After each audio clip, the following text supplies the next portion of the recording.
ఇంకోటి అక్కడ ఈ అట్మాస్ఫియర్ ఏముంటది ఇక్కడ, కాబట్టి వాళ్ళందరికి ఒక సంక్లిష్టత ఉంది. దాన్ని సెట్ చేయాలి అంటే గనక వాళ్ళ ఇప్పుడు జగన్ అందుకనే ఈ గొడవ అంతా ఎందుకని, ఈవెన్ మీరు రిజర్వ్ బ్యాంక్ ఆఫీస్ అయినా హైదరాబాద్ అన్నాడు, లేకపోతే ఏ అయినా సరే ఇదే వైజాగ్ అన్నాడు, ఈయన వైజాగ్ టర్న్ చేస్తుంటే వీళ్ళు మళ్ళీ ఇటు తీసుకొస్తున్నారు.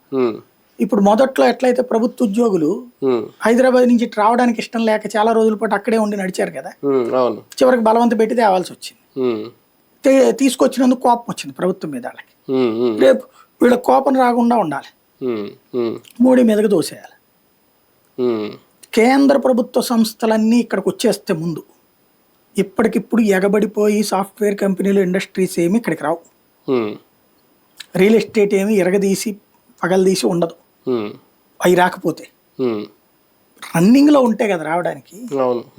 ఇవాళ మీరు ఒక్కసారి ఈ యూట్యూబ్లో రియల్ ఎస్టేట్ ఈ అడ్వర్టైజ్మెంట్లు ఇస్తుంటారు కదా, ఇవాళకి బెజవాడలో 40 లక్షలు ఇల్లు దొరుకుతుంది, బెజవాడ అవుట్స్కట్స్ లో అనున్న సింగినగరు అటు ఏరియాలో, రామవరప్పడు అటు ఏరియాలో ఫ్లాట్లు.